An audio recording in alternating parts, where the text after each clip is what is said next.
I want to get this right, so I want to look at my notes for this. According to this, you are black. Is that correct? That is correct. That is correct. Okay. Not African American. That's not a term I like. How come you don't like the term African Ridiculous. I was born and raised in America. I've never been to Africa.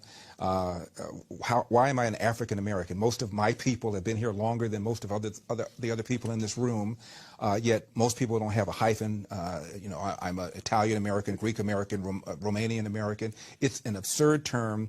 It's a term that Jesse Jackson almost single-handedly crammed down the throats of our media. And after Jackson began to talk about why blacks should have some connection to Africa, all of the media began using that expression. It's ridiculous. Yeah, I mean, I personally don't use the term African American that much, because one time I had a guest on the show and I referred to her as African American. She said, well, I'm actually Jamaican.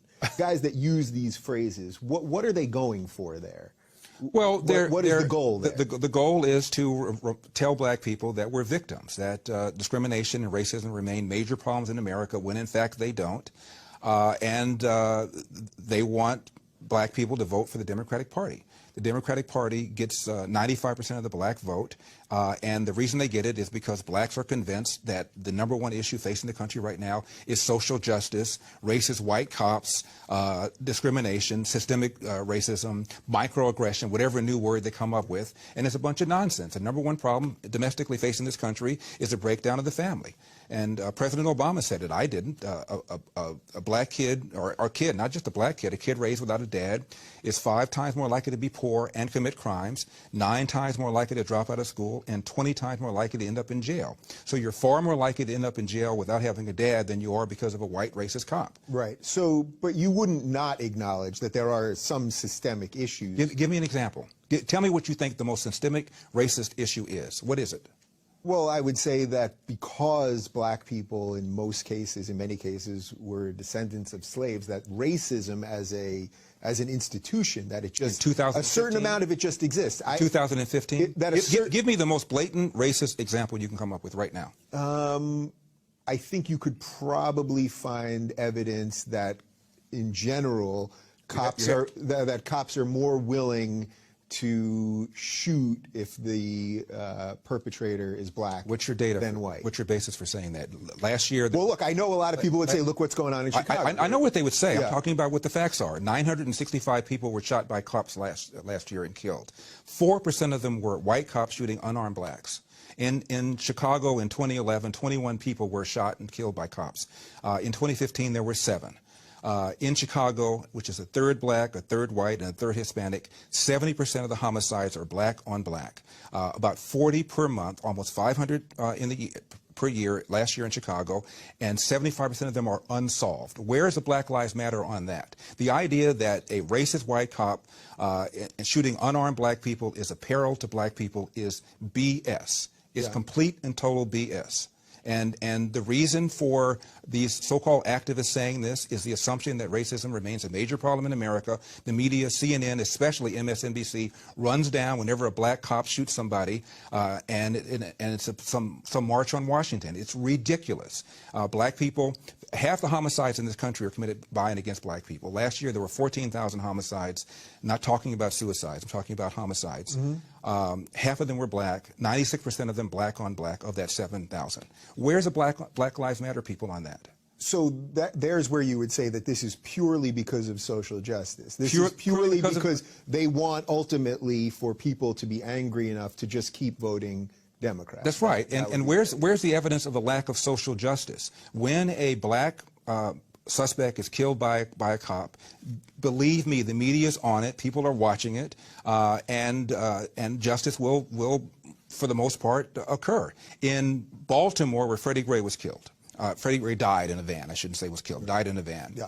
You have a city that's 45% black.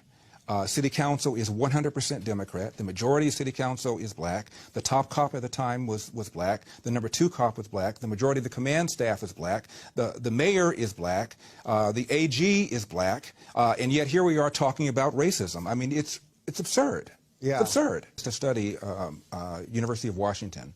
And it turns out cops were more reluctant, more hesitant to pull the trigger against a black suspect than a white suspect.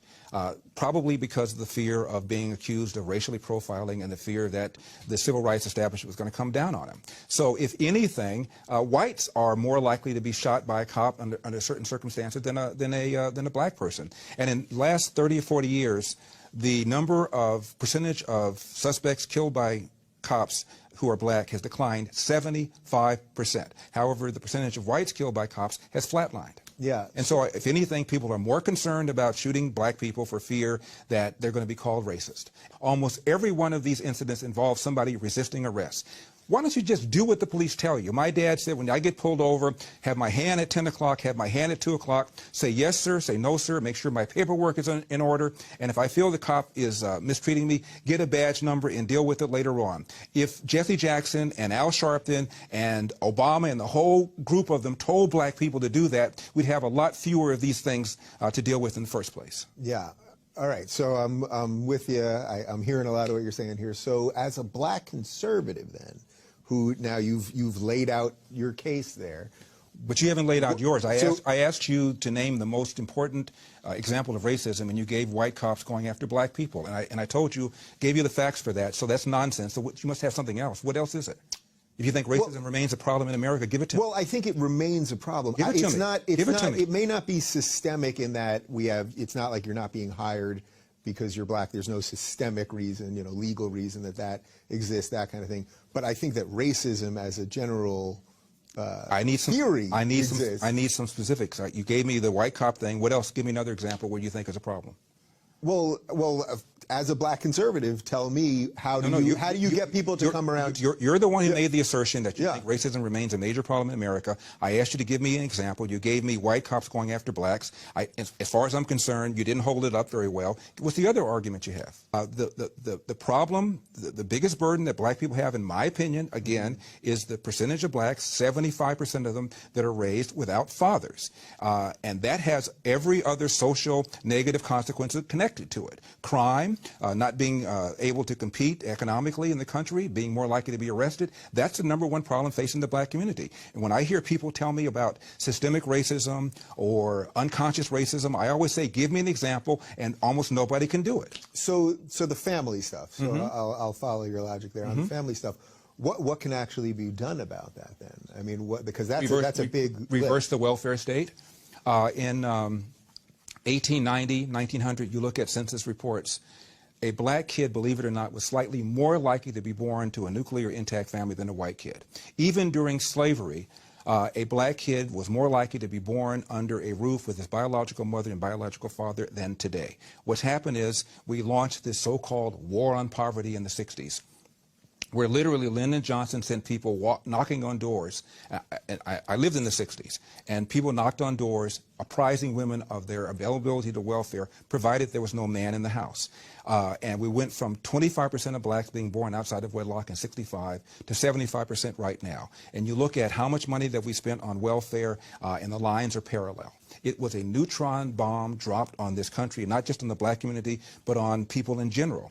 At one time, only about 5% of whites were born outside of wedlock. Now 25% of whites are born outside of wedlock. I've never heard a reporter ask Obama about the connection between the rise of the single-parent household and the rise of welfare spending. I've never heard anybody ask him that question, not one time. Yeah. And so, as far as I'm concerned, there's this desire not to have this conversation for fear that it then will cause you to rethink your assumptions. A psychologist would call that cognitive dissonance. This anxiety that you feel when you have had your assumptions challenged and you don't want to do it. It's uncomfortable. Yeah. So how then would someone like you, or someone that believes in the things that you're talking about, how do you wrestle away a little bit of the narrative from the Black Lives Matter folks?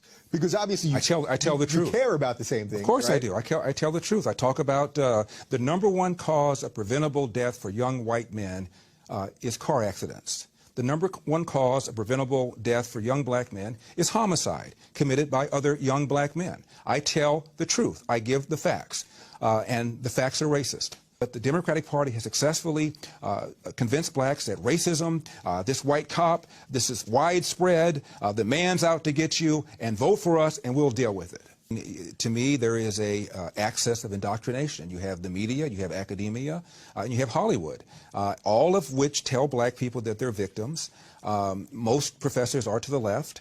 The media certainly is all to the left, and Hollywood's to the left. And so you get up and you're indoctrinated all the time with things like social justice, inequality, the man's out to get you, we need a higher minimum wage. They're taught that in Mexico, they're taught that other places, and they come here in America and they pull that lever for the Democratic Party, which is why, in my opinion, the left wants borders to be porous, because it changes the country. Right. Changes the electorate. It changes the demographics and all that. The Democratic Party has not won the white vote since 1964. The more white people there are in the country, the worse Democrats do. The more left-wing, the more people of color there are in the country, the best the left does. And so what incentive is there for them to police the borders? What incentive is there for them to shut down sanctuary cities, to stop catch and release? There isn't. In my opinion, there's been a very subtle and very diabolical changing of the mentality of this country by left-wing people, so that a state like California could never vote for Ronald Reagan as they did in the past, could never vote for Richard Nixon as they did in the past. You have New York and California, just write them off. And there's 10 or 12 states now that we fight over. Everything else is now written off. It's ridiculous.